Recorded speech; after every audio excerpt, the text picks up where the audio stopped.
gotta watch it on their channel. Fine.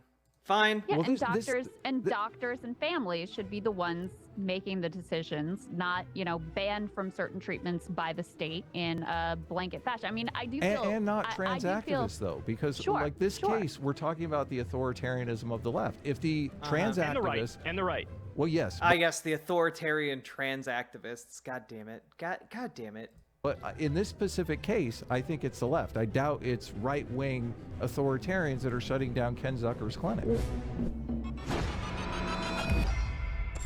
3, 2. God damn, that was a cool intro, though. That was a really cool little intro animation. I need to get me one of those. 1. Welcome, Sitch and Adam of the Sitch and Adam Show. As I've already called you 3 times so far in our intro, my favorite centrists. It's good to see you guys. What's up? How's it going? Y'all. Good to be here. Yeah. So we talked. You guys were on the show. I don't know how long ago it was now, 6 months or something like that. And Krystal wasn't here that episode. She's excited to be here this episode. So it's I was really looking forward to this. I find this conversation exciting. And I feel like it's rare that you can have like good faith disagreement with people who you know are coming from an honest place. Usually, this topic in particular is so nuclear red hot that it's impossible to like find some common ground on this stuff. So we wanted to discuss. Actually, before we get into the topic, I told Krystal I was going to do this before. I know you guys are big Game of Thrones fans. I am like the #1 Game of Thrones fan. So Yeah. I wanted to ask you both Belatedly, yes. your favorite. Yeah, belatedly. I didn't see it when it first came out. I saw it later, which was good because I got to watch it all like one day after the next. I got to finish it pretty quickly. Has Krystal favorite Game stolen of all Thrones of character? Kyle's Adam, you brains? first. I genuinely have no idea. Like, I think they're good. I think Kyle's like a relatively good egg, but I genuinely don't know what Krystal or Kyle's stances are on trans people. But I Ooh, guess we that's a gonna tough learn one. today. I know. Yeah, I'm not. Also, folks, we got a white name in chat. If anyone would like to help a fellow chatter out, toss a sub over to It's a Roro. I'm not sure. I'm not That sure. was Maybe cool I'm as far not as the I biggest know. Game of Thrones Yeah. fan after all. You watched Give the us, whole. give us a like, few faves then. I watched You the watched the yeah. whole thing, Ned didn't you, Stark like, in like a week. Ned Stark is obviously completely lovable, but I feel like he's like the go-to that everybody loves. So I'll That's just like too obvious. yeah, exactly. But Ned Stark is obviously lovable. Sitch and I have talked extensively about Ned Stark and the contradictions of Ned Stark in the terms of like selectorate theory and Dictator's Handbook and stuff. So I'll just go with Ned Stark, obviously. What do you think? Sitch, what do you think? Well, if we're talking about the book, Jamie is clearly my favorite character, but in the show he kind of sucks. He's very different. On the show, Ned or Tyrion probably, but book Jamie is the best character easily. Krystal, I don't know if I ever asked you this question before. Who's your favorite? My favorite. I liked Catelyn a lot, and I also liked Tyrion. I like Tyrion You're a like lot the one Catelyn fan, by the way. as well. Really, Nobody I don't likes like Catelyn. Catelyn. I don't know. She's very strong. Like she's a mom. I don't know. I related to her. She also gets like everybody killed with her decisions. Does she though? Because she's Yes. the one who no, but she told No, but- Rob not yeah, to that's not marry that fair. bitch. Yeah, exactly. Yeah, she tells She's the Rob reason to be Rob careful. went to King's Right. Landing. Ned wasn't going to go to King's Landing. No. Oh, well. Rob screwed that up for himself. She was in there like, a great don't care personal about cost any to of this. herself, being like, this is a bad idea, and he's a prideful man, and you're like screwing around with this is not a good idea. So this is all on Rob. I was under the I impression believe you're Catelyn. blaming Catelyn No, for I this thought- shit. Wait a second. I could have sworn in Misogyny. the show. Oh my god. Thank you. Didn't see the Thank Barbie you. movie. Blames Catelyn got Catelyn. Ned to go to King's Landing. That Catelyn was the one like you have to go, and he was like, "Fuck." Well, all he's right, gonna fine. have to go. Well, you want to know what's After he was interesting? told about John Aaron. Anyway, we're getting way deep in the weeds. Let me just give you guys my. So first of all, I'm 100% with Adam. I have 1 and 1A. 1 is Ned. 2 is actually Tywin Lannister. I think the acting job in the show from the character Good that played Tywin Lannister is fucking Yeah, he's just like the good, too. best villain slash like he's like a villain, but he's kind of not because you see his code. His code is like family oriented and he sticks by it 100%, but that leads to very dark places. Does the Red Wedding, etc. Anyway, we could probably talk about this for 5 hours, but let's go ahead and get to the main topic. Well, hold on though. go ahead, Since go we ahead. mentioned Barbie, who's your favorite Barbie? Oh, Commander, there's a resistance from the white names. Oh damn. Oh damn. Oh damn. I'm being used to shill for the streamer. I will not stand for the white name erasure. Finally, we have the underground white name resistance cornered. It's now or never, chat. Annihilate the white names. Bottom left? Nani? Ken, obviously. Ken, what do you mean? Yeah, it's like by a mile. Yeah, I don't know. I don't really like any of them, to be honest with you. Wow. They all irritated me in Well- different ways. But yeah, Ken was maybe the least irritating. Well, and I just want you I to didn't know, see the movie, I think. Krystal, that in the book, the roles between Kat and Ned are reversed. Ned wants to go to King's Landing, and Catelyn doesn't want him to go to Oh, King's really? Landing. Yeah. So. We just Yeah, started. we just started. I don't remember that. But I'll book. take your word for it. So, But I but could have just like gone over my head. yeah. All right, so let's get to the main topic. That was fun. We honestly could have scheduled a whole Game of Thrones thing. That would have been fun too. We'll have to Did do you that. Well, Alright, Game so of watch Thrones it now or something? ties into authoritarianism pretty well, actually. Oh, That's so- true. That's why I love it. Nice It's got, segue. it's rife with political themes. That's Of course. phenomenal. So here's the question that we wanted to dig into: who is more authoritarian, the woke or the anti-woke? And First of all, this is so I don't know, milk toast, like as a debate concept, but you know, like all right, I'm here. You got me. I'm watching. I was going to give you my position. Krystal will give you hers. You guys can lay out yours. But first, I'll just give you my definition of wokeness, so you know like what I'm working off of here. I think there's one definition which has like a positive connotation, then there's another which has a negative connotation. The positive one was like, if you're woke, you're alert to injustice and trying to change it. The negative definition, I would say, is authoritarian in service of perceived social justice ends. And so typically when I use woke, I am typically using it more as a pejorative. I mean, people who are authoritarian in service of what they think are social justice ends. So with that definition, I would claim today, my thesis is this. I think both sides are authoritarian. Many on both sides can be authoritarian, although you can be woke or anti-woke and not be authoritarian. Okay, he's not wrong about this technically, but like let's not pretend that the far bigger tendency towards authoritarianism is not on the conservative end of things. But I'm more concerned about the anti-woke authoritarians because from my perspective, it manifests in legislation much more often, which directly impacts people. Whereas on the other side, I think that wokeness can be very authoritarian, but it usually manifests more through culture, which is bad, but I just don't think the stakes are as high. So I know that Sitch, for example, I know you like to focus more on the culture and not as much on the legislation, which might explain some of the disconnect here. But tell me your thoughts on this. Since I mentioned Sitch, I'll start with you. What are your thoughts on who's more authoritarian and why? Well, first I'll say I like your definition of woke. The one that I use is generally that woke is the idea that liberalism won't solve our social problems and that something further to the left is required. What the fuck are any of these attempts to define what woke is? Woke doesn't mean anything to anybody anymore. It's been completely obliterated. Other than like some vague hand gesture towards like people who want to treat gays okay. You know, like that's about it. Culturally. It's funny that what you said about like how the wokeness manifests or the authoritarianness of wokeness manifests in the left culturally and if through institutions. On the right, it's kind of manifesting through the law. Because I said the same thing myself several times. Cool. And I agree with that framing. However, to be a stick in the mud, I have to question what is the point of framing the question as like who's more authoritarian in the first place? So, I mean, I guess in my mind, the reason I asked the question that way is because of that distinction that I think the anti-woke people are enforcing it through law.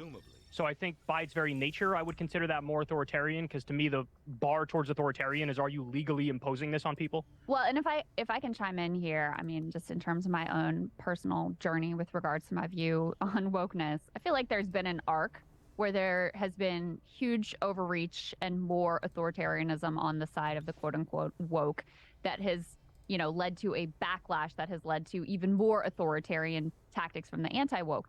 And, you know, people can hold whatever views they want to hold, good, bad, indifferent, like, you know, and it's fine. Wait, okay, so we've already left the realm of like actual political position and now it's debating whether or not the nebulous term woke, those who are nebulously termed woke are more authoritarian. What the fuck does that mean? Like if you're saying, oh well, the idea of woke stands in for the belief that liberal policies aren't going to fix systemic issues, then why aren't you use the terms that you want to use instead of this weird buzzword that means anything to like 95% of people? To have a spectrum of views that are out there, whether I agree with them or not. When it becomes a problem that we should care about as a democratic society, in my opinion, is when it goes from a view I'm advocating for something I'm going to use authoritarian tactics to achieve. So I think that's why the focus on, all right, who's leveraging more authoritarianism in service of their ideology at this point, that's why the question to me is relevant. Mm-hmm. Well, I agree with what you said completely, Krystal, about how the wokeness of the left is what's created the anti-woke right-wing backlash, especially the legal backlash that we're seeing in all these state legislatures. And I would just be cautious when we're kind of talking about this question, because I don't think it should be used like, oh, the right wing is more authoritarian with their anti-wokeness, so like they're the bad guys. That should be what should be focused on, when it should clearly, in my mind, if the left wokeness is what's creating the anti-woke authoritarian backlash in the law, both these things need to stop, essentially. Sure, but people are responsible for their own actions. Like the fact that someone did something that pisses you off doesn't mean like you're justified in becoming an authoritarian. Well, no, it doesn't justify it like morally, but when we're talking about like morally, but how coalitions of power form, right? Mm-hmm. You know, and I think this is true for Trump. Not as much, like 100%, but definitely I think Trump was able to run, and is definitely running now. And you see with DeSantis, though he's kind of floundering nationally, kind of trying to run on this energy that if the mainstream American, the norm, I would love to be playing MechWarrior 5. Krillin Almighty. Also, I love your username. Krillin deserves more respect.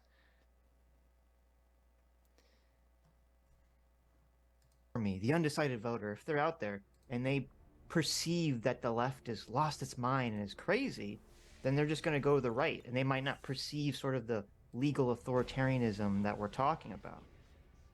So I want to get Adam in here in a second, but I just wanted to respond to what Krystal and Sitch said, because I actually slightly disagree with you when you said the wokeness from the right, or excuse me, the wokeness from the left led to the right-wing backlash. I actually don't totally agree with that.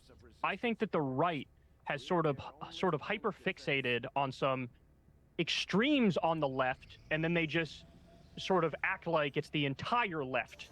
And so then it leads to the backlash. So it's like they're perceiving it's the whole left going insane and being authoritarian and hyper-focusing on social justice stuff, but really they're just nitpicking like 5% of something and acting like it's 100% of the left, and that's what then leads to. So it could be a backlash, but I think it's mostly sort of like delusional in a sense, that it's like as big a problem as they say it is. Well, we're also talking about cynical political actors who see something that has energy on their side and that they're going to use to build a national profile a la Ron DeSantis.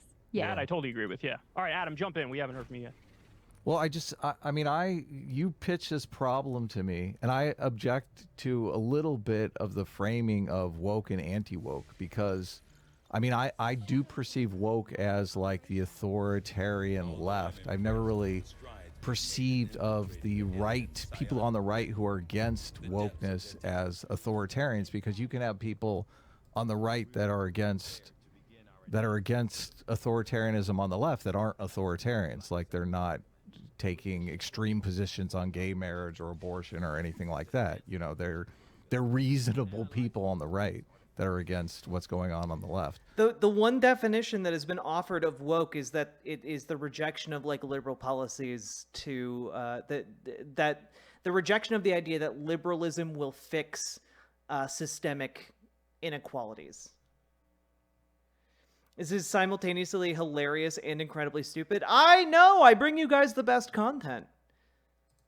I do think, I think part of the conflict that you will probably perceive with the legislation aspect of it is that the legislation affects people's lives more, but I think there's a perception issue here, because I think the authoritarian tactics that are on the left are in everybody's face all day long at work, and they're not necessarily thinking about the abortion laws or the the push to make gay marriage illegal again, or these CRT bans.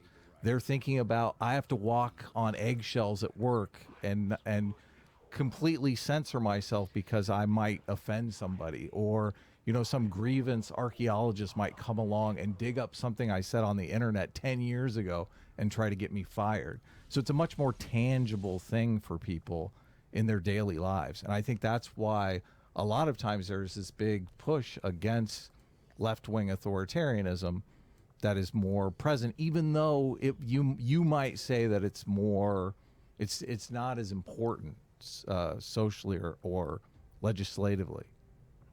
So basically, to sum up your argument, and correct me if I'm wrong, the argument is sort of like culture, in your opinion, supersedes legislation because it seemingly affects more people because culture affects everybody, whereas legislation might affect small pockets of people.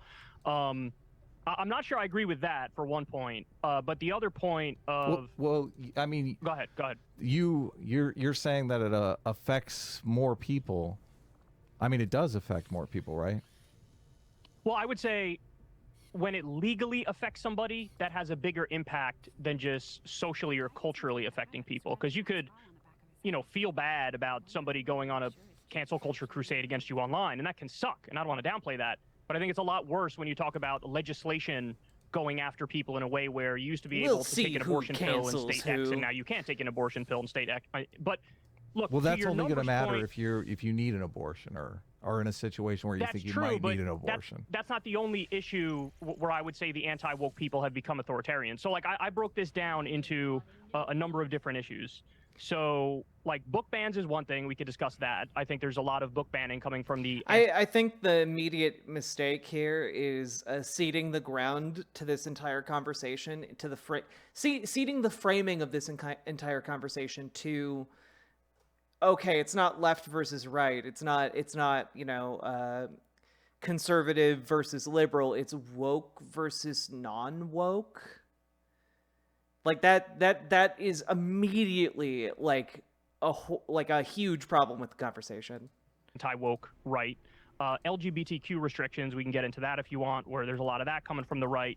There's even protest restrictions in a lot of red states where they're cracking down on free protests in the wake of George Floyd, where there were some riots, but they do these bills that are overreaching where it goes after protests too. You brought up restrictions when it comes to abortion. I think that's a fair thing to bring up too. I even think things like the drug war, which I think it's an authoritarian thing to lock somebody up for putting something in their body when they're not hurting anybody else. I think that also affects that, that sort of led to mass incarceration, which impacts a lot of people. So look, I take your point in the sense that culturally, almost by definition, it will affect like everybody, right? Yeah. And legislatively, maybe it doesn't. I guess my point is, even though it might be smaller numerically, I think it's like quantitatively a bigger impact. You understand what I'm saying? Well, it's qualitatively, my bad. Qualitatively a bigger impact. Also, we're about to attack the one of the chosen strongholds. It's a big day. I think it's just a tougher sell politically, obviously, and I think that's why the right is gaining ground on these issues legislatively, because they're able to do it, behind behind the perception of the general public. I want to say before we move forward, I'm pro-choice. Like I'm not against limiting abortion. I'm pro-gay marriage. So on those issues, I am definitely on your side. But I do think that there are people on the right that are, in favor of those things as well, that are not necessarily against them. I think it's like a far right thing that they want to ban all abortion and re-ban gay marriage and stuff like that. But I'll let you guys continue. I think that's true. And I mean, the polling bears that out. But mostly what we're talking about is what's happening at the Republican elite level, where they're in positions of power to, make laws and enforce them and all the rest.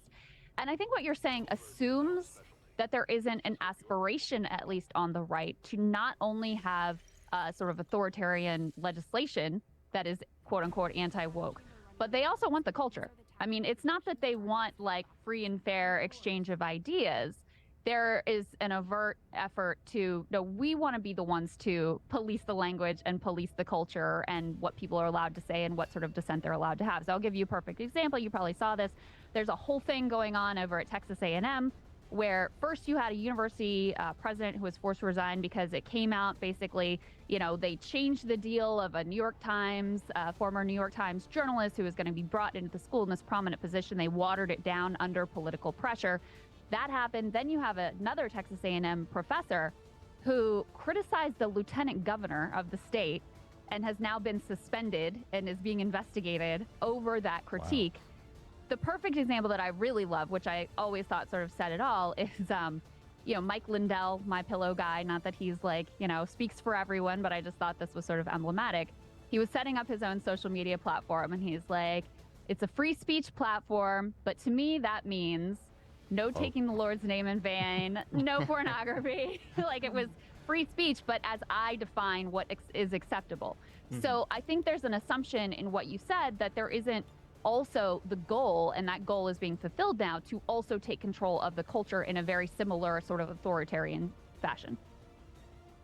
Well, I think the way that I see these power struggles work is that at all times there's always extremists in every interest group and everyone on the left and the right. They're always constantly trying to pull society in their direction. But something environmentally has to occur that allows that energy to kind of reach into the mainstream and then allow the mainstream to go in that direction. So like, there's always going to be, the people, the far right people who do want to bring the theocracy or, whatever it is they want to bring into America. And they're always pulling. And then I look at it like, well, what's allowing that energy to suddenly like sink its hooks into the consciousness of the mainstream American? And I think, in my opinion, the reason that the right is able to do this, I agree that this is done cynically. There's a big problem right now with the right where, economically, the right-wing populists and the right-wing neocons don't agree on a lot of issues. And so that is part of why, like, it's perfect for them. It's actually perfect for them to fixate on wokeness and social issues, because that's where there's an agreement. And if we lived in like a hypothetical world where wokeness didn't exist, it didn't come about in like 2014-ish, I don't know what the Republican Party would be doing right now at all. I have no clue. But because that energy does exist, because the wokeness does exist, it seems like that's what's giving the right the ability to do all this.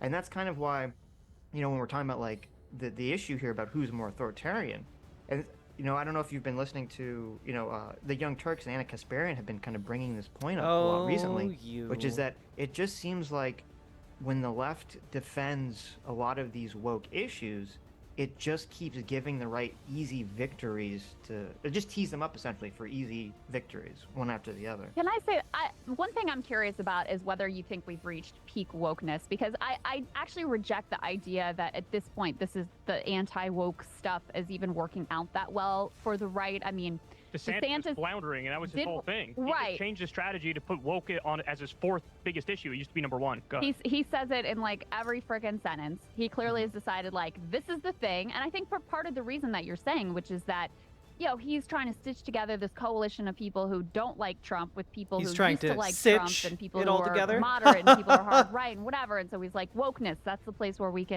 maybe we can meet. It's obviously not even working out with the Republican base.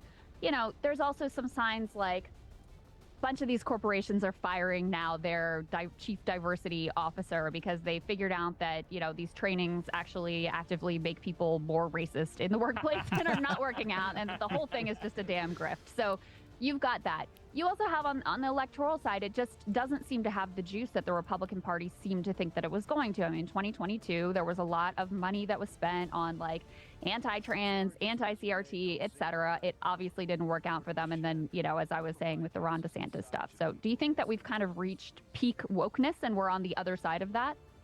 Well, I think we definitely I think the peak wokeness of like when the things were the wokest has already passed. Because it does seem like not just the Republicans are pushing it's back. Always wokest before the dawn, chat. It does seem like a lot of people are just getting tired of dealing with wokeness, which, to me, that's a great thing. So yeah, we could be reaching that point already. So going forward, it might be less and less advantageous for Republicans to use these issues. But with DeSantis, I'm skeptical that him having problems nationally has anything to do with the wokeness. Okay, I think folks, it's just, we're going in. I said this from could like end day poorly, one. but we're said, going in. DeSantis has the God charisma help of us wet all. cardboard. I just don't perceive him like being able to go on a national stage and really get energy, especially Also, if we have a squad wipe on this mission, I'm gonna be so sad. I'm gonna be so sad, chat. Literally, like we got Mint Kuro on the mission. We got Paladin Lost. We got Spitfire. We got all the homies. when he's going up against Trump, which if you love or Who aren't hate dead Trump, yet. you have to acknowledge that he's very charismatic. He has a lot of energy, behind him. And I Yeah, can't see absolutely. a world in which how DeSantis can stand up to Trump in that arena. So let me jump in here because there's a bunch of Except I'm interesting things dead. I want to respond to. So Oh, I you think made- there's you some made some level goofs. of like default anti-wokeness that every reasonable person sort of has, right? So to give a couple examples of this is they had polled the term Latinx to see if people are like it, don't like it, use it, don't use it, whatever. It was like under 10%. I don't remember the exact number, 9%, 6%, 3%. It was something like that. Nobody's buying the Latinx stuff. So that's like a default, like when people are like, just don't change our language colossally overnight and pretend like it's some like crusade for morality, because it's not. Stop it. There's also, what was the other example I wanted to give? Defund the police. Defund the police polls at like 18% or something like that, because I think the default perspective for most Americans is like, well, of course we need police.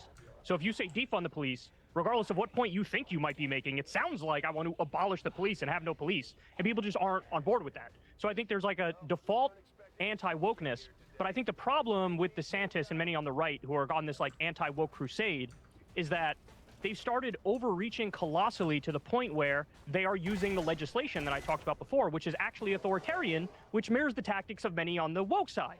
So, what was the example? Ron DeSantis is currently waging a lawsuit against Bud He's Light thinking of over suing. the ad with Dylan Mulvaney. Yeah. So you have a trans person in an ad and you want to wage a lawsuit over this? Like, that strikes me as those shrieking social justice warriors online with the blue hair and the septum ring in 2012 who were telling you, don't do this, you can't do that, stop doing this. It's like Ron DeSantis has become that person, but on the right. You understand what I'm saying? Sure, yeah. I mean, I don't disagree. I thought like with the whole "Don't Say Gay" bill, which was the parental rights education, part of that bill I agreed with, which was that if a school is going to transition or socially transition, I should say, a child, that they should definitely have to notify the parents. And that's wild that wouldn't be the case. And the reason they passed that in Florida was because there was a school that was doing this without notifying the parents, and the child attempted to commit suicide.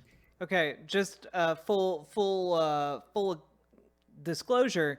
I don't know who needs to know this, but schools can't prescribe hormone replacement therapy. That's not actually a thing that schools can do. So, this is either a complete fabrication, or there are a lot of other details that are not being shared about that story. And so, like, I agree. Like, what happens is like this, like they do something that seems reasonable, but then they always take it too far, because then they add the element of like, well, you can't talk about, gayness existing essentially until ninth What? grade or whatever the frame point is. So that seems to be the case in all politics. It's like, oh, you agree like with some piece of legislation, but then someone always takes it too far. But even though, but just to go back a second for the What? peak wokeness, even though I think we have sort of gone past peak wokeness, I mean, it's still happening. It's still an issue. Like, it was only a few months ago, I think, that it was Uber, I believe, fired or suspended their DEI chief, not because they're like, oh, you're too woke. They fired the DEI chief, who I believe was Asian, because she was trying to push back against people being racist against white people at Uber. And this was this year, only a few months ago. So these issues are still cropping up, and I think to Adam's point, what he said earlier is that even if this legislation is, more quote authoritarian because it's a law as opposed to someone being fired from their job or the cultural pressure, it's still the left version of it still is like in everyone's face or in a lot of people's face at all times. Yeah, I don't disagree with that. Where I think the normal, like, well-adjusted human American is in real life, non-online, super online interactions, they tend to grant the people around them some grace, some charity. Like, there's a ability to screw up and apologize and move forward. And the problem I always had with wokeness was that there was no grace, that it's like anything you said, you screwed up, like. See, again, if the definition of woke was actually like a rejection of liberalism, like fixing systemic issues, if that was the actual definition of woke, then like what Krystal just said doesn't make sense. So they're not even like, this is the problem with it, like ceding to this framing. It makes the entire conversation nonsensical. Like, that's it, you're done, you're in the bad circle, you're out.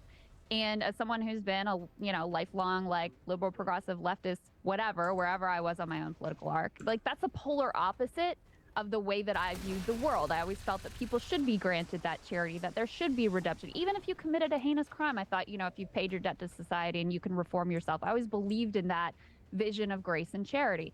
But now I do see the exact thing happening, on the right that concerns me among my own side. And like, I feel like the Libs of TikTok account is the perfect example of this, because you're talking about cancellation coming from the quote unquote left of like getting people fired and digging up their old social media, etc. Like, that's what that whole account is dedicated to.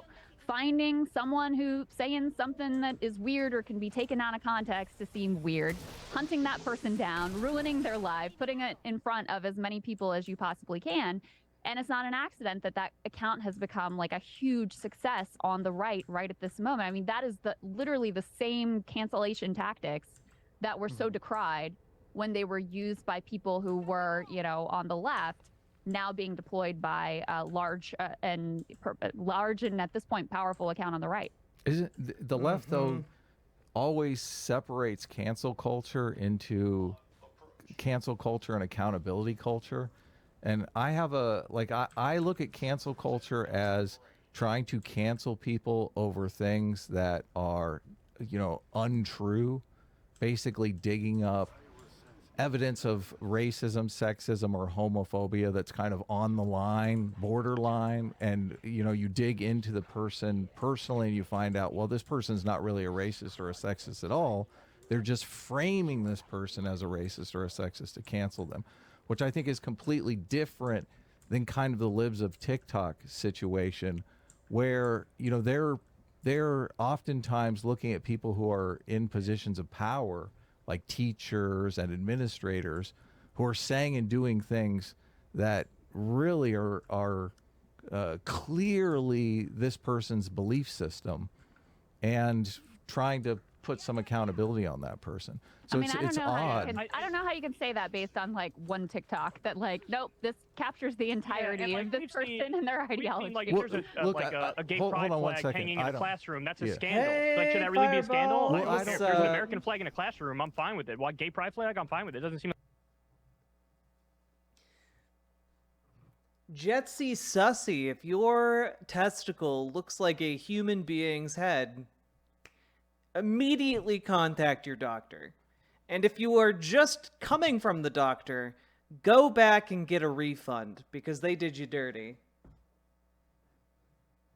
Seem like a big deal to me. Look, I'm outing myself here. I'm not a regular watcher of Libs of TikTok, okay? I don't watch everything that comes across Libs of TikTok. The few that I've seen, though, and they've actually dug into the people, you find out that the person is, actively indoctrinating people in. Oh, I'm not an avid Libs of TikTok watcher, but I'm just saying they're doing God's work of exposing pedophiles inside the classroom.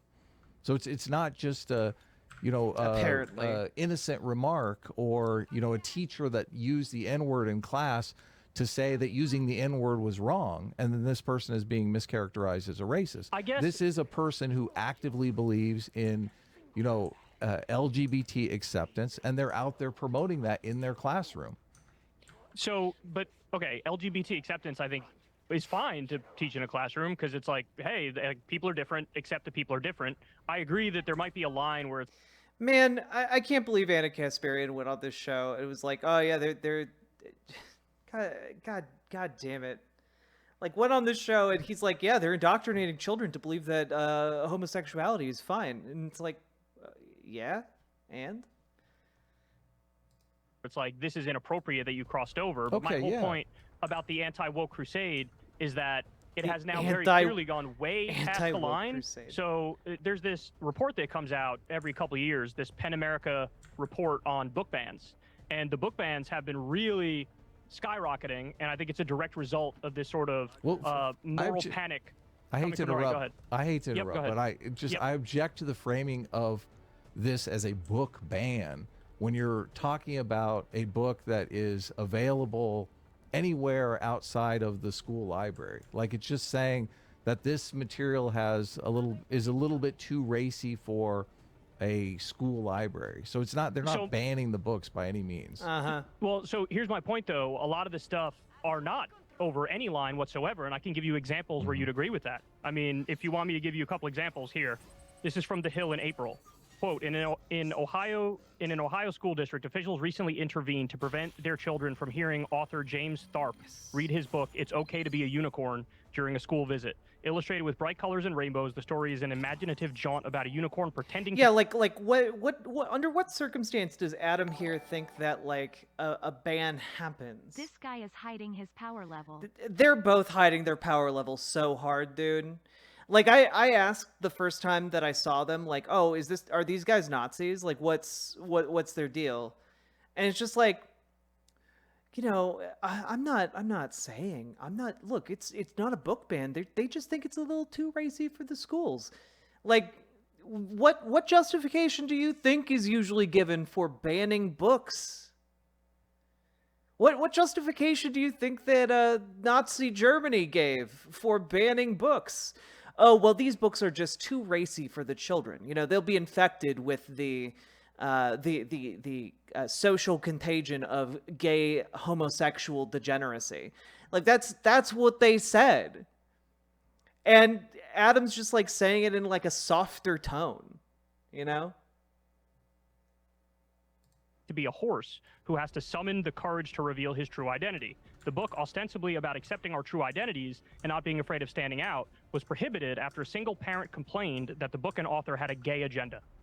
Well, I haven't seen the book, obviously, so I can't comment on that. Obviously, different parents are going to have different objections to different things. I mean, that's part of the democratic process. So, Sitch, you want to chime in on this? Well, I mean, I guess the issue, like with the book ban stuff, is, you know, I'm assuming there are definitely, I'm sure, books that we would all agree shouldn't have been removed from a school. But I'm assuming there's also books that we would all agree should be removed from school. You know, everyone points to, I'm sure you've seen a million times, they always share this, like, some comic book that shows explicit scenes of, you know, children engaging in oral sex or something. That's what was in a lot. Yeah, it's so bad that every conservative has shared it on their social media on sites that allow, you know, 14-year-olds. Yeah, it's so bad that they're sharing it on these sites. That was in one of these books that was in a lot of these schools. And there's some Toni Morrison books that were removed from a lot of school curriculums that featured, you know, father raping his daughter and things of that nature, which, you know, I understand the artistic merit for some of these things, but I also understand a parent that's not necessarily wanting their child to learn about that in school. I understand what you're saying completely, but I would just counter with, in this report, they lay out the exact numbers as to which books are being banned, what's in it that's leading for them to be banned. 44% of them are banned for violence, 38% are on mental health, and bullying and suicide and substance abuse. 30% is sexual health. 30% is death. 30% is race. 26% LGBTQ stuff.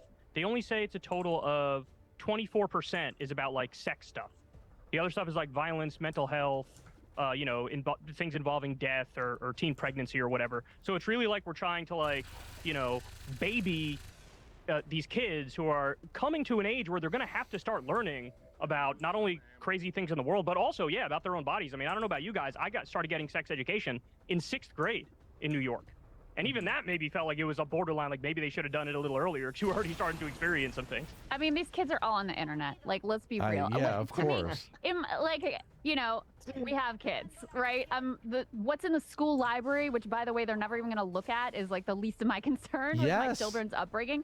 I think it speaks more, though, to what we're trying to get at, which is there is a moral panic on the right, where there is a freak out about quote unquote wokeness, which encompasses a lot of things, including quote unquote transgender ideology, and has led to a lot of hysterical overreaction, which is translated into a lot of hysterical legislation, which is overtly like, and being struck down in courts as being against the First Amendment. I mean, a number of Ron DeSantis's laws have already been hit in federal court for, violating people's First Amendment rights. If it was Democratic lawmakers, if it was Joe Biden doing the equivalent on the left, oh my God, would there be a freak out over the authoritarian crackdown on, people's ability to say and do what they want? Well, you're pitching the book bans as the right being authoritarian. And I just like you put these book bans, which, like I said, I don't even really think it's a book ban. It's a book prohibition in a public school, okay, which is more accurate. You put that up against something like trans women in sports, and it's not even on the radar. Like, it's not even close. But So- wait, how? I But mean, the whose number fault of is that? people I mean, the numbers are kind of staggering. There's 1,477 instances of books being banned in just 2022 and 2023. That's a 28% increase from Yes, the prior 6 I'm- months. And it yeah. includes like Holocaust books, man. There's a book, 2022, Mouse. Yes, It's you a can- story of his father's experience in a concentration camp. They banned that. Look, Kyle, you can get this out on a show, on a progressive talk show. I do. And Yes, I do. and talk about it. But I'm just saying, the general public, the normie voter out there, is not thinking about this stuff. They're But you know what? thinking They're- about other issues like I agree. that are but they're much more also prevalent in their lives not- than this issue. They're also So- not thinking. Okay, folks, I gotta take like a 15 to 20-minute long break. I will be right back, and we'll keep on trucking. Okay, folks. Sorry, I know I'm messing with our stees, but that's just how it's got to be right now. I'll be back in about 15 to 20 minutes. Okay. I mean, doesn't shock me, Krystal, after the Barbie rant. Wait, did Krystal rant about Barbie? Krystal is a grifter, that's why? I don't know if she's a grifter or not. I hesitate to call people grifters often, but I don't think I think that she could be a lot better at what she does. Let me put it that way. Krystal said January 6th insurrectionists should get therapy and not jail time. Okay, well, okay. You know what? I rescind all of my comments about Krystal in that regard. Look, I'm going to go on a rant about the Barbie movie, but I'm going to do it in a video essay form. And it's going to be about how the film is actually pro-patriarchy, and that makes me very upset. I could find the clip too. Go for it. But for now, we have about 30 minutes of this debate left, which for some reason has been allowed to be framed as which is more authoritarian, the woke or the non-woke, which is the dumbest possible formulation of this debate topic. Let's go. About Trans people. women in sports. Trans people are not on Which their radar. affects, like, They're like, 3 what's a people. trans person? I mean, seriously though, Well, no, I if they're actually think, if they have hold kids on. in school that are competing against trans women, I guarantee you they're thinking Yeah, about but it. That's again, true, but there's hold on. 7 of them in the There's- whole country. Go I ahead. mean, they've literally passed laws in some states where there's like 1 kid that this law is about. And so I actually, listen, if you poll the public, there's no doubt the public is at this point on the side of trans women shouldn't be competing in girls' sports. Public is on your side on that. But is it the issue that they're voting on? Is it the thing that they're like worried about? Well, Is it I trying to don't pay their bills and go about their lives? No, I don't not even close. I completely agree with you. Okay. They're not voting on this issue. The question though is the perception of which side is more authoritarian to the normie voter, right? Mm-hmm. And when you're talking about these books, a few books that are not allowed in the public library, I don't think the normie voter perceives that as a giant infringement on their rights by you know, I think authoritarians. I think you're right. I think you're right. Yeah, I think but a lot when- of people don't even know about Yeah, these but book bans. I think you're right about that. But I think that to bring up a point from earlier, they do know about Roe v. Wade being overturned, and we had like the test case of that in the midterms. Yes. And the Republicans really underperformed because that was viewed as an authoritarian move from a conservative Supreme Court. Sitch Go and ahead, I both said that the abortion issue actually made the Democrats competitive because And election denying, yeah, and the election denying. I think. yeah, all of the January 6th stuff, obviously. Because people do not want to give up their rights to abortion, and it's totally thrown all of that in flux. The question that I have is why do you have President Biden afraid to just come out and say, I am against? So Purple Dragon Guy, I am at a different location using different hardware to stream. So it could very well be that like just what I'm using is like broadcasting incorrectly. I don't know why it would be flashing green on your screen. I don't know how to fix that. I'm very sorry. But we will return to regularly scheduled programming and the machinery soon. Abortion in the third trimester. I'm against late-term abortions. That's what Roe v. Wade was, though. Roe v. Wade. I know. Why doesn't he? Why does he support it openly? Well, I mean, that's the traditional Democratic position. And Biden was actually supported the Hyde Amendment, and the Hyde Amendment mandates that federal tax money can't go towards any abortion. I'm streaming from my partner's workshop. So he's actually where she designs lingerie, actually. So that would be why there's that behind me. But she's in the process of launching a lingerie business for trans people. So, yeah. even more conservative than your average Democrat on this, but the default Democratic perspective is first trimester, it's a right. Second trimester, there can be some health regulations. Third trimester, states can ban it if they so choose. So I think the traditional Democratic position is like the moderate position, and it's a position I happen to agree with. I don't want abortion at the 9th month, 2 days before the baby's going to be born, and I think, like you said, your average voter doesn't want that either. I agree. But I do think to the extent that there is, and I think you're right to identify some discomfort among Democratic politicians. And first of all, I mean, they just don't want to talk about that. And right now, because of the state of affairs in terms of the abortion landscape and Roe versus Wade being overturned, like that is not the live issue that's on the table. But I think you're correctly identifying that, you know, the people who are most invested in these issues and are organized around it are the ones that have the most fringe and extreme positions. And that's certainly the case on the right, you know, people who are pushing nationwide abortion bans and from the moment of conception and heartbeat bills and all of this stuff. And, you know, the activists on the left, the pro-choice activists on the left, who do have what I consider to be extreme positions about, you know, yes, no restrictions all the way up to the moment of birth. Those voices are disproportionately powerful in both political parties. I don't think there's any doubt about that. Well, I mean, we can talk about abortion because I mean, it's definitely a very important issue. I wouldn't really classify abortion as having like a woke issue. I mean, it's obviously an issue the Republicans have been and Democrats have been fighting over for, 50, 60 years. Yeah. And like, yet, like, to me, it's just kind of like they're just using. Well, actually, I mean, it didn't really even have anything to do with, the woke issue. It's just the Supreme Court. Yeah, these guys want to vote for an absolute ghoul. They want to vote for Ron DeSantis. Like, their opinion on this is incredibly suspect at best. Obviously, that Trump got the I think justice that's fair. he wanted.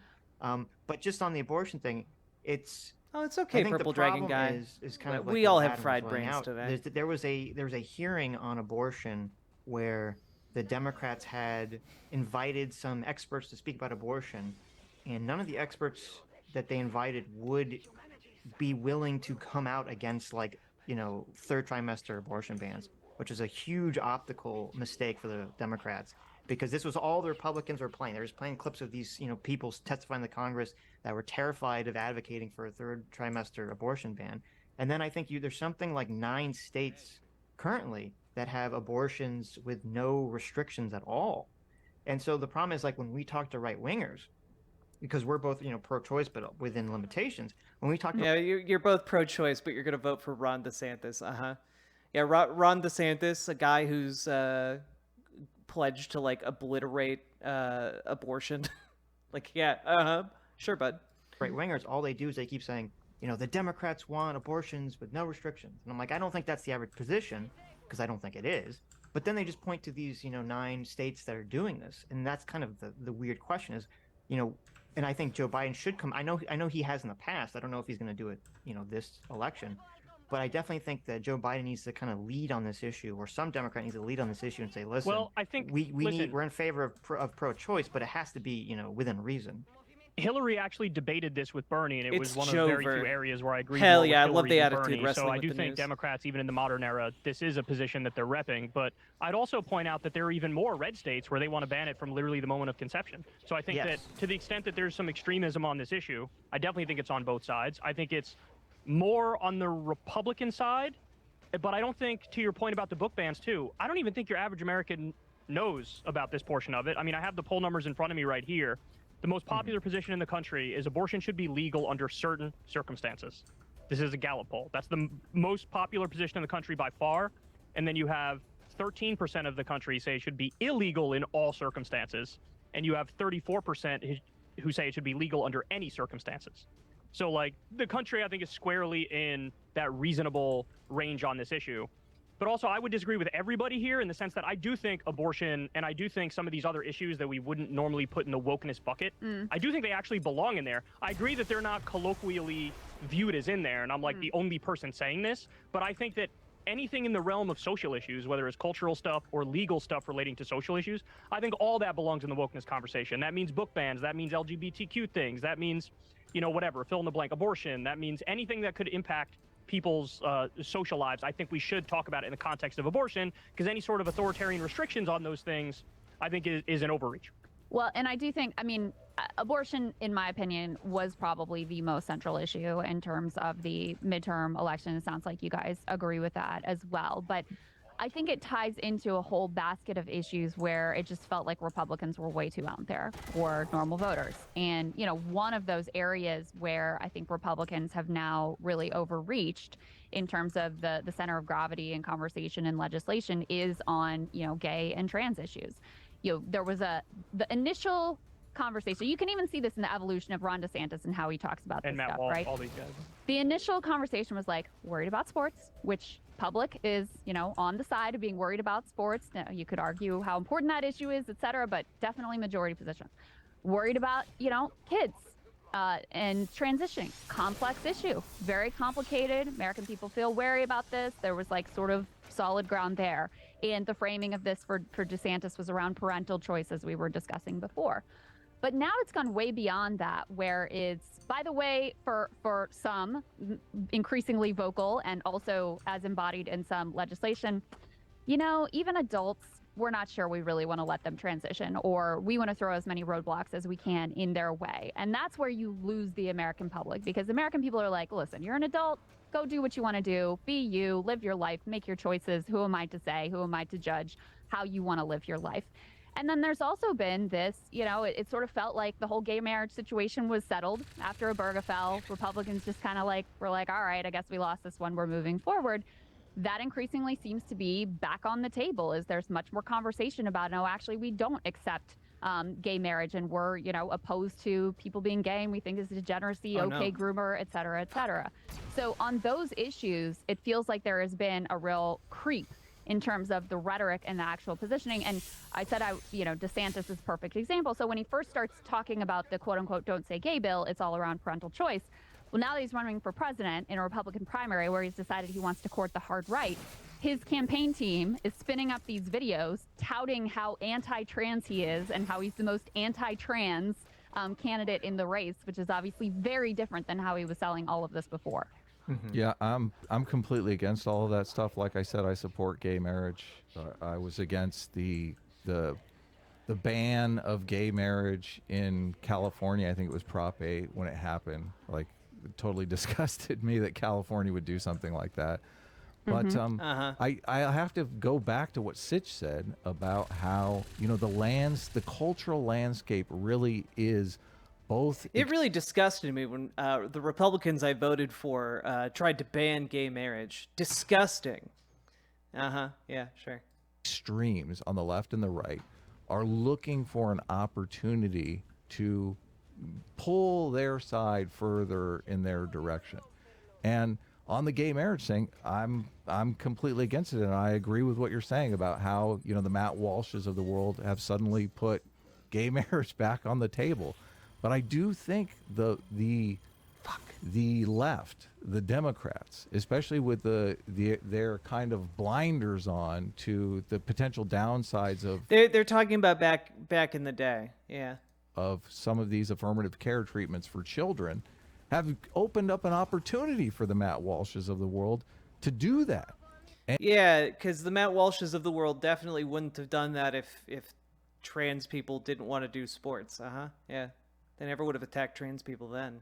And if we lived in a world where there wasn't this affirmative care model, that is, I don't think the scientific understanding of what's going on here is enough to come out with the kind of declarations people on the left are coming out with of affirmative care, then I don't think the Matt Walshes of the world would be able to do what they're doing with gay marriage. I think the left opened up that opportunity for them.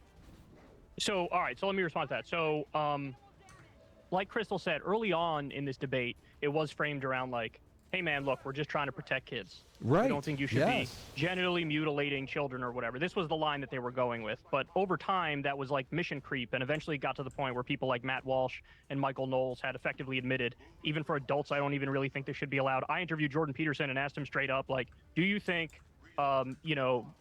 trans healthcare should be banned even for adults? And he was like, I don't know. He gave me an I don't know answer, which I thought was crazy. I thought that's a slam dunk easy. Like, of course it should be allowed for adults. But even when it comes on the legal front, like I have a New York Times article here, many states are trying to restrict gender treatments for adults too. And then they go on to explain that in at least 5 states, actually the number's higher now, I think it's 8 or 9, Republican legislators are proposing bills that would restrict gender affirming care. Some states up to anyone under 21, other states, anybody under 26, they want to do it. So I think there's real mission creep, and they're really overreaching. And when I looked up how the trans healthcare... See, but this framing is wrong. It's not mission creep. It's not overreach. The initial thing was overreach. And they are going to continue to overreach until they are stopped. It's not mission creep. Their mission is to take as many rights away from trans people as they can. That's the mission. It's not mission creep. That was the plan from the beginning, Kyle. Situation already works in this country. I was actually very surprised to see how nuanced it is. Now, I know in Europe it's different and they're more aggressive and there's plenty of things to pick apart and critique there. I've always been sympathetic to people who say, look, when you're dealing with a minor, this is a totally different question. I mean, adults could do what they want. Minors, it's a much more complex question. I don't know if that. I would enjoy the way debating it works these right now assholes. Is, first of all, you need a psychological mad. evaluation to determine whether a child has gender dysphoria. Which might not lend itself right well off the bat, by the way, to I totally agree with that. I don't think it should just be you walk in, hey, like, I kind of feel that, okay, let's go. No, I think there should be a psychological evaluation. That's point number 1. Then they do puberty blockers, which are not used until after there are signs of early puberty. So that could be anywhere from age 8 to 13 for girls and a year or 2 later for boys. They have to be used. They've been used for decades to treat what's called precocious puberty, which is basically a medical condition that causes puberty to begin very early. The effects of that are reversible, other than bone density might be an issue. They may cause a decrease in bone density, but then that reverses when the drugs are stopped. And then according to the World Professional Association for Transgender Health, they say hormones start at 16 or older, surgery is 18 and older, and breast removal surgery could be 17 or older. So when I looked at the way the guidelines actually worked right now in the country, I was like, wow, this is actually very nuanced and reasonable. And so I thought any attempt from legislators to sort of mess with this, I think is overly political, and they're sort of doing the mass hysteria thing as if there's thousands and thousands of children at 8 years old who are being, castrated or whatever. I just don't think that's accurate. And I think that okay, Kyle arrives at the correct conclusion here. Yeah, I would disagree with it. Well, we... Yeah, I would disagree with that. Again, treating these people as if they are actually moderate conservatives, I think is a huge mistake. I think ceding the ground to this being a woke versus anti-woke debate is the first misstep, and the second part is treating these people as if they are actually moderate conservatives. These are the same types of guys I've debated in the past who you're like, oh yeah, come on. Yeah, and they're like, oh yeah, I'm a moderate conservative. And then you talk to them for an hour, and then they're like, hey, can I make a confession? I'm actually I actually identify as a phalangist, and you're like, oh, what's a phalangist? And they're like, well, it's the Francisco Franco's political party in Spain in the 1930s. It's just like, oh, okay. When you said moderate conservative, what you meant was fascist. Gotcha. Yeah. When you're talking about the book bans and everything earlier, I think a lot of what is fueling this, and even the overreach and the things I would agree with, is the fear that a lot of parents have for their child, quote, becoming trans or whatever. I think that is kind of what's driving a lot of this. And I do have a lot of questions and concerns with sort of the way in which, the American model is focusing on things. Like you have in Europe, you have, I think it's Finland, Sweden, UK, and Norway, and maybe France. I think they've all stopped using the affirmative care model, which is They have not, by the way. of what you were laying out. And the Wait, reason what for I just that, laid out is affirmative care? That's affirmative care, what I described? yeah, well, that's a part of the affirmative care model. Yes, the other This part seemed of the more nuanced. I Hey, thought Canadian affirmative care is you Brunch. walk in and they're like, all right, we're good to go. Well, so the affirmative care model is essentially that you're not really challenging someone's identity at all. You're just sort of like saying, oh, well, let's see, like, we'll let you kind of dictate the terms of kind of what your identity is, essentially. And it goes down the model pathway that you're talking about, where you give someone puberty blockers, and then you give them cross-sex hormones and all these other things. And there's a couple problems with that model. The biggest one to me, which hasn't really been addressed I don't think it's ever been addressed to the science, is that before they started giving kids puberty blockers, in the 2000s and earlier, when they looked at children that People were using puberty blockers since the 1970s, so this is already incorrect. were going to clinicians and were diagnosed with gender dysphoria, there was something like a massive realm of 60 to 90% of kids would desist once they went through puberty. So that means that 60 to 90% of kids before.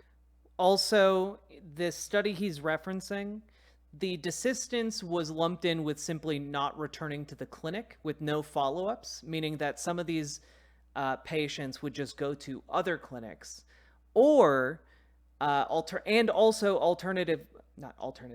also some of these kids, because the standards back then were very different and less strict, were often lumped in with gay kids.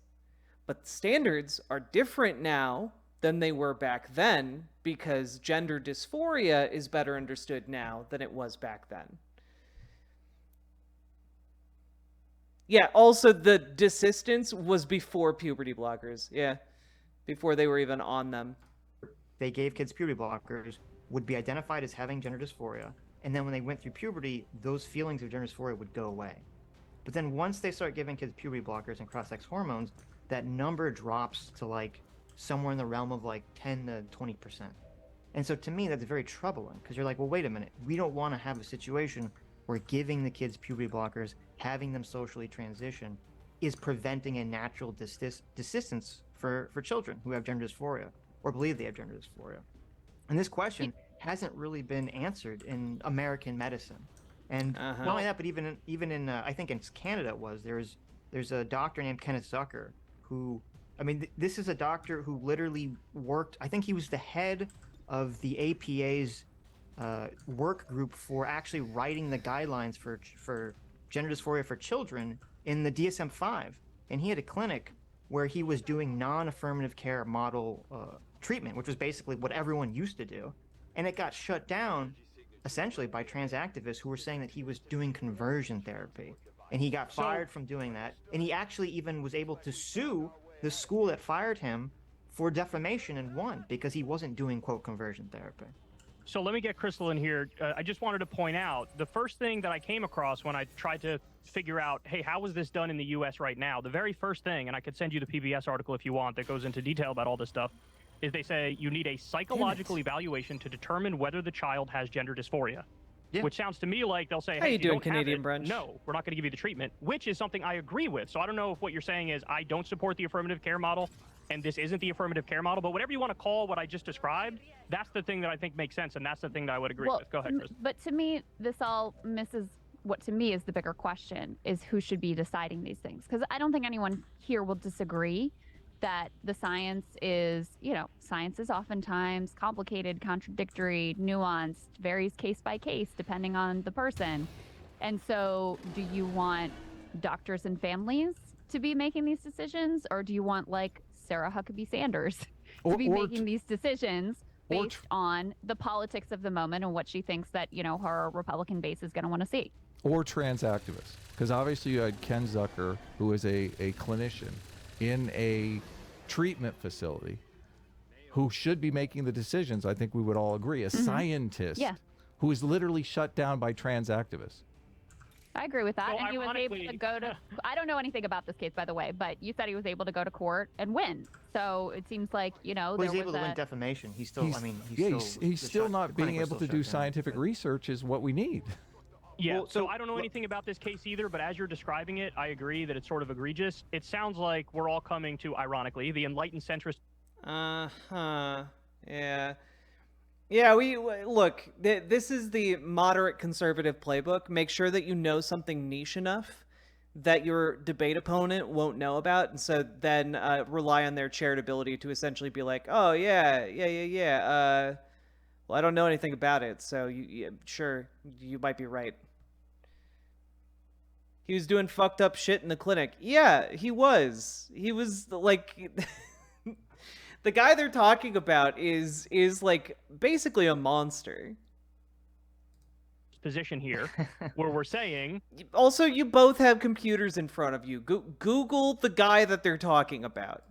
Hey... do a real analysis, determine if there's actually gender dysphoria, and then proceed from there. Yeah, well, doctors and families should be the ones making the decisions, not, banned from certain treatments by the state in a blanket fashion. I mean, I do feel... And not trans... Oh, he was doing conversion therapy. This case, we're talking about the authoritarianism of the left. If the trans activists... And the right. Well, yes, but in this specific case, I think it's the left. I doubt it's right-wing authoritarians that are shutting down Ken Zucker's clinics. Right, but you're talking about one clinic. We're talking about bans that happen across an entire state. I'm talking about the 5 states that are banning, transitioning even for adults. That's what I'm talking about. And actually, I think it's more than that now. I want to address the affirmative care thing because that's really important. Go ahead. So I agree that obviously a person should have to go to a psychiatrist or something. Just real quick. Da da da da da da da da. Da da da da da da da da da da. Boom. Oh, weird. Interesting note. Closure of the CAMH Gender Identity Clinic for Children begins with Ontario conversion therapy ban. That's so weird. In January 2015, members of the Rainbow Health Ontario Provincial Health Promotion and Navigation Organization approached CAMH expressing their concerns regarding Zucker's clinic. Rainbow Health Ontario submitted a review of academic literature and clinical practices for transgender youth, and expressed concern that the Gender Identity Clinic was not following accepted practices. Others linked the Gender Identity Clinic's practices to suicide of transgender youth caused by conversion therapy and referenced the high-profile case of Leila Alcorn, a transgender teen from Ohio. In February 2015, CAMH ordered an external review of its gender identity clinic for children and teens. A report from March 2015 stated that the review was the result of growing online scrutiny of CAMH for alleged conversion therapy practices. The same report stated that the clinic would not be accepting new patients until the review is finished. In March 2015, Ontario Provincial Parliament introduced the Affirming Sexual Orientation and Gender Identity Act, aimed at banning conversion therapy practices. In June of 2015, the legislation was passed unanimously into law by the provincial parliament. The law made LGBT conversion therapy illegal to provide to minors and removed it from public health insurance coverage for adults. After the bill was passed into law, CAMH stated that they welcomed the unanimous support for the bill. Okay. The external reviewers from the Gender Identity Clinic and child and adolescent psychiatrist Suzanne Zinnick of Halifax and Antonio Pignatiello of Toronto. They invited stakeholders to comment on their experiences in the clinic. In November 2015, the external review was published. The review noted numerous strengths of the clinic, but also described it as an insular entity with an approach dissimilar from other clinics and described it as being out of step with current best practices, including the WPATH SOC version 7. They also raised concerns about clinicians asking age-inappropriate questions. After the review, CAMH shut down the clinic and fired Zucker. So this isn't the government coming in and shutting down Zucker. This is the wider health organization that controlled his clinic shutting it down because of what they found in their external review. Kwame McKenzie, medical director of CAMH's Child, Youth, and Family Services, said, "We want to apologize for the fact that not all of the practices in our childhood gender identity clinic are in step with the latest thinking, and that Zucker is no longer at CAMH."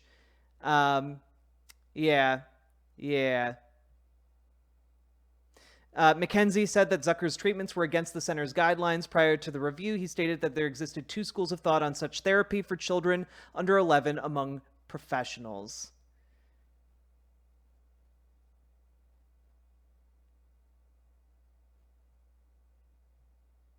Yeah.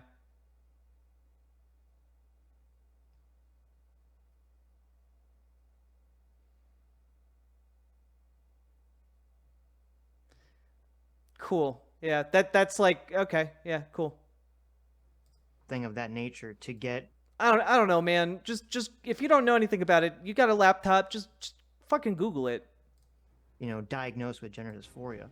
The problem is, if the only acceptable way in America for clinicians or for psychiatrists to diagnose children is through the affirmative care model, which I believe is fundamentally flawed from the beginning, then it doesn't matter if they're getting the therapist saying that they have gender dysphoria, because they're following a flawed model that What do you is see as the experimental, solution to that, hasn't Sitch? been tested. Yeah. What And do you listen, see- I agree with you. I'm just skeptical that it works like that in all cases already. That's Yeah, the so only what point I'm making. is Go it ahead, like go ahead. legislation that's the solution? What do you see as being the solution Well, to Sounds that? like How do just you letting the Right. psychiatrists do their activist? job, it sounds like to me, right? Is that your point, Sitch? Just like let the psychologists do their job without any pressure from either trans activists or Republican legislature? Is that the idea? Like theoretically, obviously, yeah. Theoretically, the best case scenario would be, and this has never been done, which is wild to me. Like when we had COVID, which was a virus, you could see a virus under a microscope. It was very clear. Like we knew that it existed, unless you believed conspiracies about 5G towers or whatever. You could see the virus under the microscope, and even with that, when they were testing the vaccine, they'd have two groups of people. They give one group the vaccine. They don't give one group anything, or they give them a placebo, right? That's how you test like all these treatments. That's how you test medicine. We've never done this with the affirmative care model. We have actually. It's called one group of trans kids doesn't get the care, and you can look at the health outcomes for that group. And then the other group does get that care because the vast majority of trans youth never got that care, or at least the vast majority of trans youth over like the last, 20 years haven't gotten that care. Yeah, again, these people act like the diagnosis process is kid walks into a gender clinic all by themselves and like snaps their fingers, and instantly there are 5 doctors at their side offering them a variety of differently flavored hormone pills that are designed to taste like Sour Patch Kids. Like that's not how this works. Of course it's not how this works. Despite the fact that these wild differences in desistance exist, they've never done this with the affirmative care model, despite the fact that the number of kids, identifying as having gender dysphoria has exploded.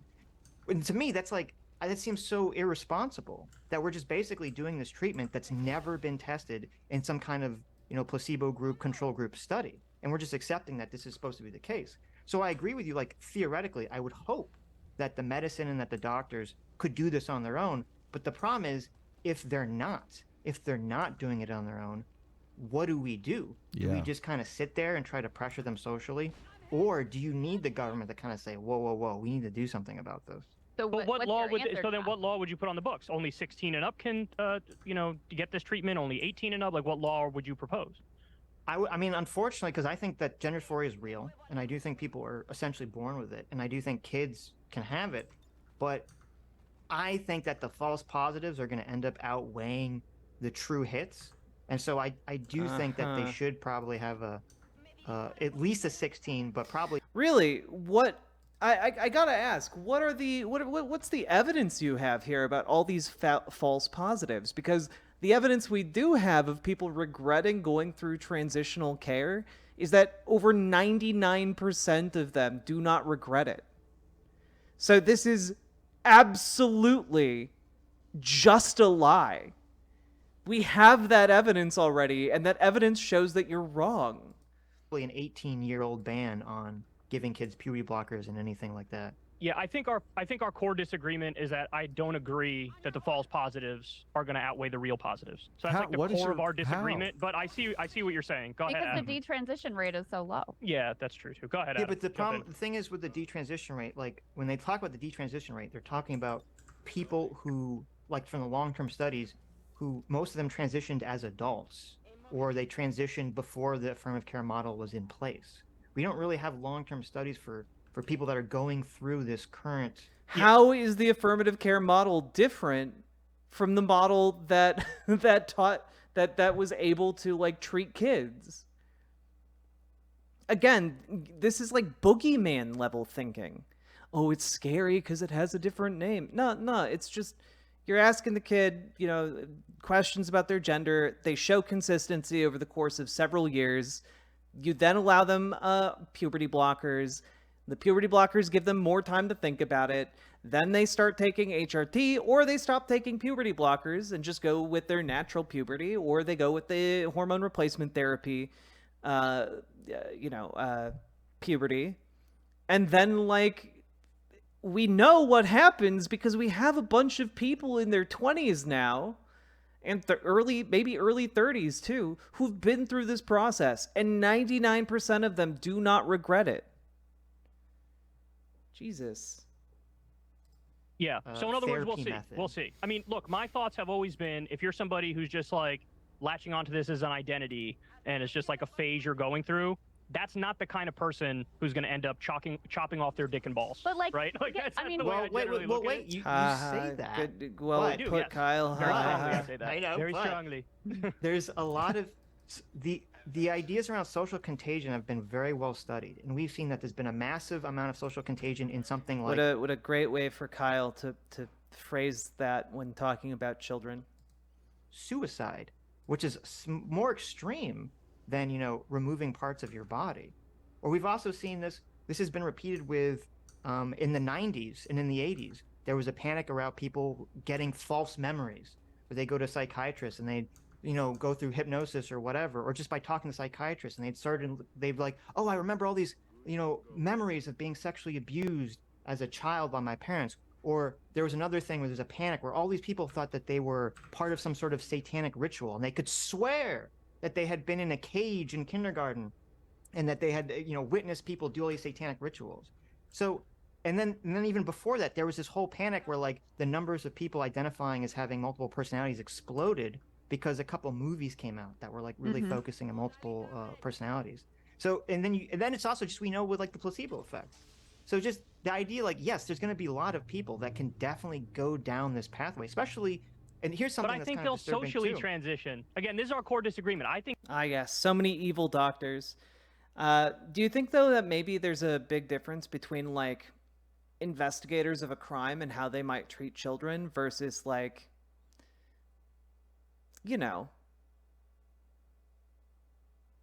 doctors? Like not just like single one-off doctors, but like multiple mental health professionals as well as multiple like practicing doctors. Do you think 4 doctors are just going to be all in on this evil plot, or are going to be bamboozled by the same like weird fixation to like get confessions of crimes out of these kids, which by the way was fueled by the Satanic Panic, which was also a conservative movement? think that they might like dress as the opposite sex or whatever. But once you get to the point where you're taking like pharmaceutical drugs and you're considering chopping off your fucking private parts, Come like that's on, another dude. level that I think people are going to be like, Well, hey, but- you know what? Let me test this out a I little mean, bit before I again, go this further. gets back to like I think there are reasonable debates and disagreements to have about and people who are doing this care, even within amongst themselves, they're having debates about what is the right care protocol and how do we do this that's best for the young people that we are dealing with here. To me, the question comes back to who are the people who should be making those decisions, and the core discussion we're having here is about which side is more authoritarian. And I just can't put some trans activists shutting down one clinic on anywhere near the Again, it's not again. You're taking them at their word. The reality is, some trans activists raised concerns, and then an external review showed that those concerns were valid.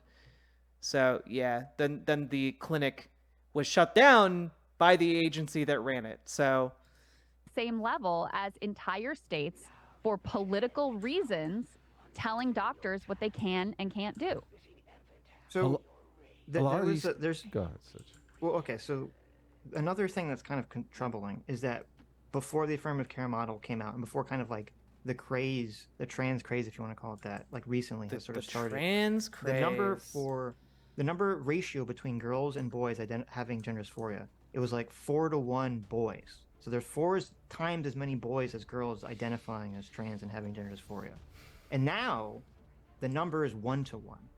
And there's been no explanation for that increase in girls. It could be, just throwing it out here, that there are various social forces in our world that perhaps make it easier or harder for one group of people or another group of people to come out and get the medical support that they need. That I don't know. I feel like there's quite a bit of evidence to that effect, actually. Girls, except that it's been well documented and well known in science and psychology that girls are. Yeah, it's so weird that the number of trans people between trans women and trans men would be roughly 1-to-1. Did you guys make the goal last night? We broke 50%. But we'll be doing another small segment while we finish up Vita Carnis reacting. We'll be doing another small fundraising stream on Tuesday, August 1st. So y'all can get excited for that if you'd like to. Far more affected by social contagion and social pressures. And so we kind of get into this realm, and also for girls, you're talking about like, why would someone cut off parts of their genitalia or whatever? It's actually not that confusing, especially for girls who are kind of exploiting the numbers. When you're a young girl, you start going through puberty, you feel weird, right? You have all these chemicals in your brain. You're like, oh, I feel depressed. I feel. Oh yeah, it's not. Oh, it's so. Oh yeah, it's not so. It's not so weird for girls, huh? Yeah, because girls are just completely different animal. Weird. I feel anxious. I never had these feelings before. Maybe men are staring at me. Maybe men are looking at me sexually. This makes me feel uncomfortable. You take puberty blockers. Oh, maybe those feelings go away. You start taking testosterone, which is a natural mood booster. Oh, you suddenly feel great. It's very easy to see how someone could accidentally go down this pathway. I don't think it's as much of a stretch or as confusing as you would think it would be. I understand all your arguments. This is just misogyny. I fully take them in. I think that's just a core disagreement that we have. I think mostly all the noise around this is kind of a moral panic more than a social contagion. And I think that what's happening with those numbers, as you just described, my perspective on it, and I know you disagree with this, is that I just think people are feeling more comfortable to finally come out of the closet and they are actually trans, in a similar trend that we saw back when we stopped being so repressive towards gay people. So, why is it not an equal proportion? Why is it that girls have this massive increase but boys don't? Well, you even pointed out that the increase in trans boys is like brought it to parity with where trans girls already were. So you already pointed that out. Like you pointed that fact out already. It's not difficult to understand. I think the difference is possibly the fact that like there have been a lot more trans women who have had the financial ability to transition due to like going through life perceived as a man. There are definite economic differences, especially as we look farther back in time. It could also be that like to some degree it might have been easier for trans men to pass in the past. Just pointing out like some like the doctor who invented I think the doctor who invented the C-section was a trans man, if I'm recalling that correctly. Like and that wasn't found out until after his death. And like but you know this was before surgery or hormones or anything, you know, like. So, you know, there are a lot of different reasons, obviously, at play here. But I would hazard a guess it's not as huge of a mystery as Sitch is trying to claim it is. Well, I don't know. I don't have an answer for that. But, you know, again, I just think the core of our disagreement is I think this is mostly a moral panic. And I agree with you that there's going to be some people who jump onto a fad. Again, I just don't think they're going to be the ones to jump to surgery. Adam, I know you've been trying to jump in. Well, Go no, ahead, I want to make it clear here. I think the detransition rates that Krystal cites are from like the 60s, when only adults were transitioning, and a much smaller number. No. As far as I know, there isn't a study from the 60s. What the fuck are you talking about? Of people were transitioning, right? So a lot of people trot out those numbers thinking that it makes a difference today when we have a bunch of children transitioning, who obviously we know children go through all kinds of fads growing up. So it's a completely different situation. I don't think that that's good evidence. I mean, but it is evidence. And I guess we'll find The evidence we have. But hold on. In a review of 27 studies involving almost 8,000 teens and adults who had transgender surgeries in Europe, the US, and Canada, 1%. Oh, wait, did she actually fact check him? I missed that because of sounds. I don't think that that's good evidence. I mean, but it is evidence. And I guess we'll find the evidence we have. But hold on.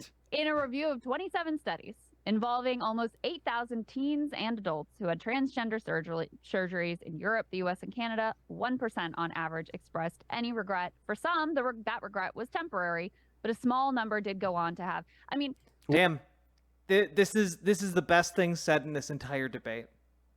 You know what? For all of Krystal's faults, good on her for this one. Okay. You what could is say that source? like we need a better. We need I would AP imagine News. I would imagine we the can vast say we like need we've better dug studies, into those studies. That's fine. Yeah, no, that's but what we're saying. But you can't like invent the results in your head of what you think is going to happen, and that's going to be better than what actually exists. But it all comes back again to this core point. This is a radical treatment, and making it without really any confirmatory evidence for the current situation that we're in is basically flying in the dark. Look, if you're right, we will see that there will come a point where the detransition rate overtakes the number of people who continue with the treatment. But again, so we'll be able to find out in 10, 20 years who's right. I mean, I think that's basically the best thing we can come to right now. I think it's fine I agree. to say, like, I think it's fine to say we have some questions and we're concerned. If we, you know, our kids, we wouldn't do it, whatever. That's fine. That's for you to decide. But again, it's for you to decide and families to decide and doctors to decide and do your own research and come up with your own theories of the case versus the state to enforce on doctors what they're allowed to do, even in some instances when it comes to adults. Yeah. And that's to me where the authoritarianism, it's fine to like read these studies and have questions about, well, why have these ratios changed? And I don't know that I buy these detransition rates. And I think this program care isn't the right one, et cetera. That's all fine. But I don't want the state to tell me, no, this is what we've decided, and this is the only protocol that you're allowed to follow. And I will say, just in your defense, Sitch, in particular, because you're the one who made this policy point, I do think that if we were to poll it, my instinct is most Americans might fall with the like 16 and up. You can make that decision, and I just want to say I think that's way better than the Matt Walshes of the world who have basically said you should criminalize all this treatment for everybody. You know, Sure, so right. yeah. Yeah, all right, Matt, go I mean, ahead. Matt You didn't have to qualify that, Kyle. You really didn't have to. Walsh, he's obviously coming at this from his religious perspective. Obviously, I don't agree with the religious perspective. I learned about gender dysphoria many years ago before it was a big thing when I was taking my psych classes, and so I thought it was kind of weird when all this stuff kind of became a political issue, and seeing it kind of become the culture war issue was very bizarre to me. And I'm just focused on making sure that people get the best treatment. And you have situations. I was just listening the other day. There's a very interesting interview with a researcher named Michael Bailey, who was researching some of these topics and about gender dysphoria. And because he wasn't, because he was actually questioning affirmative care and doing some of these other things, essentially trans activists were pressuring the journal that his article was published in to retract the article and things of that nature. And it's just, I agree that, like, theoretically, I would like for this to not be solved through legislation. I mean, I think it's generally you don't want the government to be legislating, medical practices and things of that nature. You'd hope that the doctors and the researchers and scientists could come to the best conclusion. However, even though the regret rates are very low, and you look at the desistance rates, went from being super high desistance rates to now super low desistance rates, which is incredibly troubling and never been tested. If that's not being tested, I don't know what you do, because you get into the situation where, like, I hate to use a crude example, but you get in the situation of, in the past when they were handing out lobotomies like candy and they were lobotomizing people left and right. This is War of the Chosen We wrestling might with have the news. hoped back then that the government had done something to say, okay, you can't do this without actually, showing effective evidence. So I don't know, like, when you talk about, like, you prefer it not to be legislation, I agree, but if it turns out, as you said, Kyle, like 10 years from now, trans regret rate explodes. I mean, everyone's I don't going think to look that'll back at happen, this to and be say, clear. why did we allow this to happen? Right, I don't think that'll happen. I'm saying that's what If it you're saying does, will happen, right. and we'll find out if it does. Right, and Sure. basically, look, at the end of the day, Yeah, it's such a great argument you made there. Something that can only be disproven 20 years from now. Okay. think that'll more or less settle the debate, right? Like among Yes. reasonable people, they go, okay, well, yeah, so A lot it of either didn't happen casualties. or it did happen, but then you'll be able to adjust from there moving forward. Anyway, Sure. we've been going for a really long time. We really appreciate you guys joining us. I think it was a fun debate. I love diving into all this stuff. So tell everybody where they can find you. Sitch, you want to go ahead? Yeah, well, we're at the Sitch and Adam Show on YouTube. You can check it out. We stream every Sunday and Tuesdays at 4 p.m. Eastern. Nice. And they had a great review of the Barbie movie that I highly recommend. Oh, yeah. I'm surrounded by Barbie The haters. I important haven't seen issues it. here. I'm the enlightened centrist on the issue of Barbie. Okay, I'm agnostic on it, but I have some Barbie haters Did you around guys me. see Oppenheimer too? Not No, yet. not no. yet. Not yet. Yeah. I thought that one was well done. It is a little too long. Like, there was some stuff they definitely could have trimmed up. I A feel like it's always Christopher an Nolan ego movie trip. that's too wrong? That's I too know, long? like- I can't imagine such a thing. I always feel like it's an ego trip. They're like, you will sit through our 3 hours of everything we want to put on totally. the screen. But it is very good and very thought provoking. So I recommend. Indeed. All right. Everybody check out my favorite enlightened centrists, Sitch and Adam. Thanks for joining us. This Nice was to a meet lot you of guys. fun. Thanks, Thanks for guys. having us on. Yeah. Our Enjoyed it pleasure. too. Our pleasure. Hi. Barbie is really fun. I would recommend seeing it. I just can't recommend its politics. And I'll talk about that more as we